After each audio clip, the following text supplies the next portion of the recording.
దేవుడు నిన్ను ఈ లోకంలో పుట్టించింది ఇల్లు కొనుక్కోవడానికి, బంగారం కొనుక్కోవడానికి, బండి కొనుక్కోవడానికి నిన్ను ఈ భూమి మీద దేవుడు పుట్టించిండా?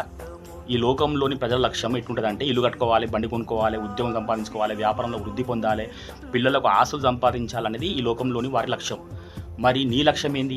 యేసు ప్రభువుని తెలుసుకున్నావు, ఆయనే రక్షకుడు, ఆయన సృష్టికర్త, నీకోసం మరణించాడని కూడా తెలుసుకున్నావు, నీకోసం ప్రాణం పెట్టాడని తెలుసుకున్నావు, నీకోసం రక్తం చిందించాడని తెలుసుకున్నావు.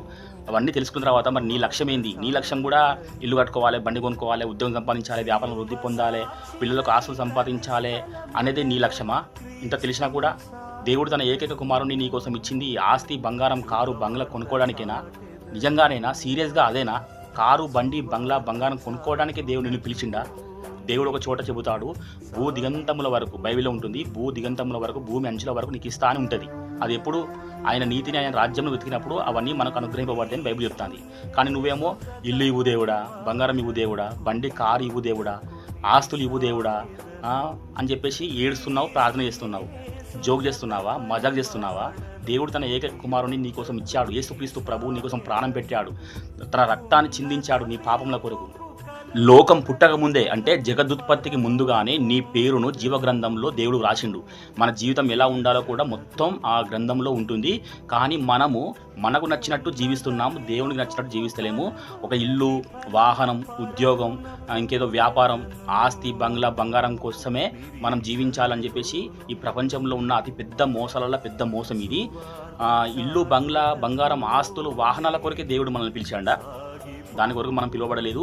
దేవుడు తన కుమారుని మన కోసం ఇచ్చింది, తన రక్తం చిందింపజేసింది, తన కుమారుని మన కోసం మరణించేటట్టు చేసింది మనం రక్షించబడాలని, మనం పాపం నుండి, శాపం నుండి, ముఖ్యంగా నరకం నుండి విడిపించబడాలని, పరలోకం వెళ్ళాలని, తద్వారా మన వలన ఇంకా అనేకులు ప్రభులోనికి రావాలని, రక్షణ పొందుకోవాలని, అగ్నిలో నుండి ఇంకా అనేకులను మనం లాగాలని, ఈ సువార్త వారికి తెలియదు, వారికి మనం ప్రకటించాలని దేవుడు మనల్ని పిలిచాడు.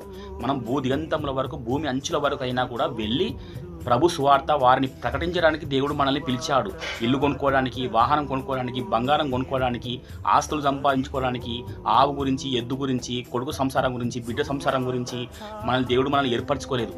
నశించిపోయే ఆత్మలను రక్షించాలని దేవుడు మనల్ని ఏర్పరచుకున్నాడు, పిలిచాడు. మనం ఈ సంగతి మరిచిపోయి ఇల్లు అని, బంగ్లా అని, బంగారం అని, ఆస్తి అని, ఇంకేదో అని మనము మోసపోతున్నాము. దాని నిజమైనది ఏమిటంటే మనము దేవుని చిత్తాన్ని చేయడం, ఆయన సువార్త ప్రకటించడం.